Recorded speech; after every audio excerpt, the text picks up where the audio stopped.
Hi everybody, welcome back to another lesson in my Czerny's Opus 599 course for solo learners.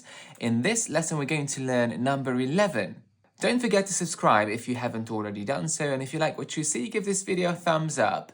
I offer online piano lessons. If you're looking for one, there's going to be information below. And if you would like to get this special edition of Czerny's Opus 599 for solo learners, the book link is going to be below. This is the first piece in the second chapter of the book, which is exercises in a 5-finger position.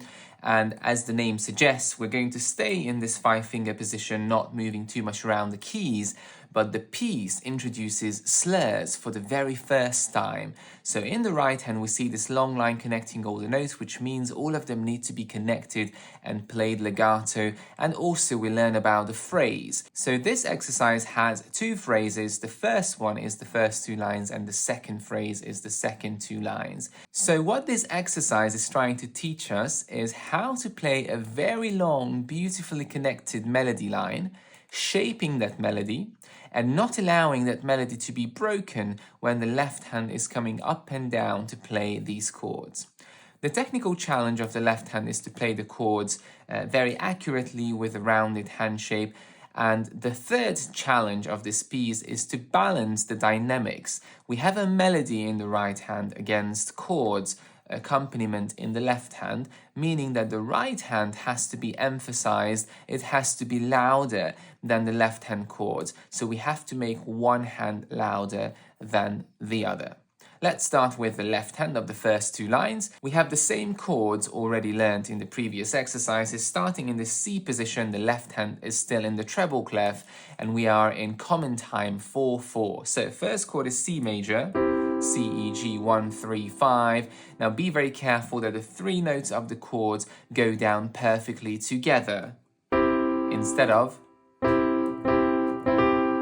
where one finger is a little bit delayed. So accuracy, rounded hand shape and curved fingers, and channeling some energy from the arm, from the shoulders to make these chords nice and heavy but not too loud. So 1, 2, 3, 4, 1, 2, 3, 4, a G chord, B, D, G, 1, 2, 3, 4, and back to C, 2, 3, 4, bar 5, 1, 2, 3, 4, 1, 2, 3, 4, G7 chord, B, F, G, 1, 2, 3, 4, and back to C, 1, 2, 3, 4.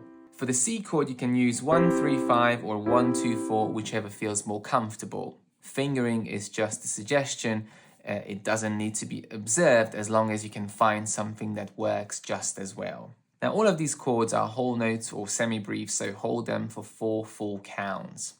Right hand, we're starting an octave higher in the C position, 1 on the C, 5 on the G, and here try to stick with these fingers because you don't want to move out of this beautiful 5-finger position. The reason why I only gave 1 finger number at the start is because the entire section stays in this position and we don't need to move our hands, so we can just follow the intervals of skips and steps all the way through. So let's start 1 on the C.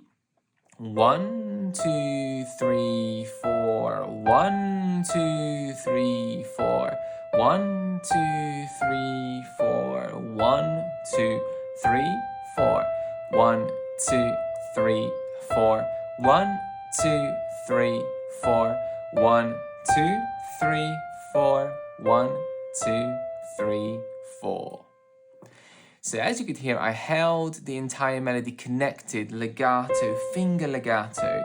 So as I move from one note to the other, I only release the previous note when the other one is down, making sure there's no gap between the notes like this, which is detached playing. So very smoothly connecting, lifting those fingers because we're playing quite slowly, and connecting, keeping the hand rounded, the wrist very soft and fingers curved, playing with the fingertips so you have a lot of control over the sound and the key attack. Do not play with the bottom of your fingers or flat fingers. And as we move along this little pattern, we have to let the wrist kind of move around with the melody so it doesn't stay in a stiff position. Now, when we put these hands together, the difficulty arises when the left hand comes up, and very often this is what I see.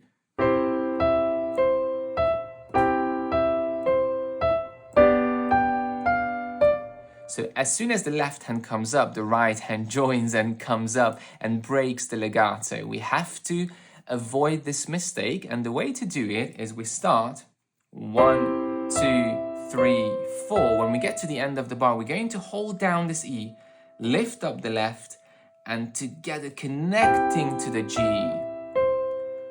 Hold down the E, left hand comes up, connect, hold down the D and connect. So really stopping at those connection points between the bars where the left hand comes up and making sure the right hand stays connected. This is a very good way to keep the legato, and then obviously as you get used to the feeling, you can eliminate that little hesitation and make sure you carry on in the right speed. So let's go.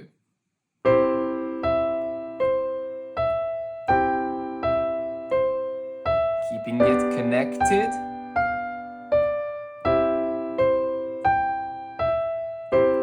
Connecting through to the second line without lifting up.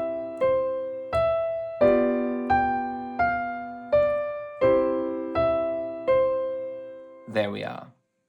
Now, another thing is, as you can see, the right hand has quarter notes or crotchets, so 4 of them go with 1 chord in the left hand, and it's the same all the way through. We finish on a half note or minim. Now, this section has to be repeated. We see a repeat sign, and then we move on to the second section. Left hand chords, starting with a G chord, B, D, G.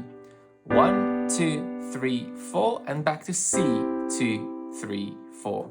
G, 2, 3, 4, 1, 2, 3, 4. So here we had a half note chord which has to move very quickly, and then bar 13 back to the C chord. 1, 2, 3, 4. 1, 2, 3, 4. 1, 2, 3, 4. 1, 2, 3, 4. Again, 2 half note minim chords which need to move quickly. Now, another way to practice this left hand, if you struggle to move between the chords quickly, is just to play the 3 chords after each other. C, G, G7, C, C, G, G7, C, many times until you can easily move between those groups of fingers. And then it's going to be much easier to play the piece if your hand is already used to these chord positions. Right hand starting number 2 on the D. 1, 2, 3, 4. 1, 2, 3, 4. Repeating. And connecting back to C, the repetition.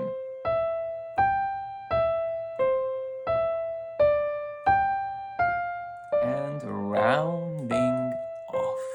So as we approach the end of these 2 phrases, we're going to do a diminuendo, getting a little bit quieter, just so we can show that it's the end of the phrase. Phrasing means that a sentence or a musical idea has a beginning and has an ending. Usually when the melody is rising, we get a little bit louder. When it's descending, we get quieter. It's called natural dynamics.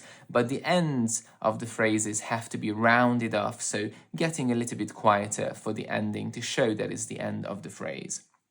Hands together.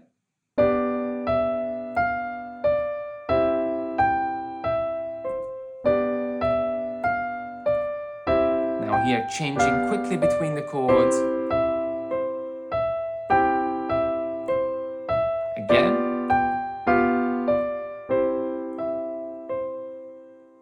And there we are. Now, regarding the balance, as I said, the right hand has to be louder, so really emphasizing that melody.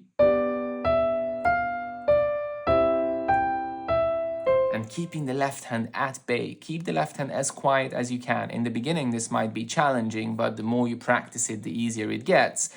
And avoid playing the chords very heavy like this.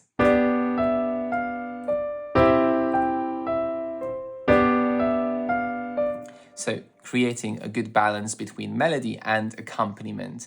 And these are the main challenges of number 11. It's a beautiful exercise. I would call it a 5-finger exercise disguised in a melody, but it really teaches these 3 basic concepts: balancing dynamics between the two hands, balancing articulation, keeping the legato going in one hand when the other one is coming up, and playing with rounded hands chords and legato melody.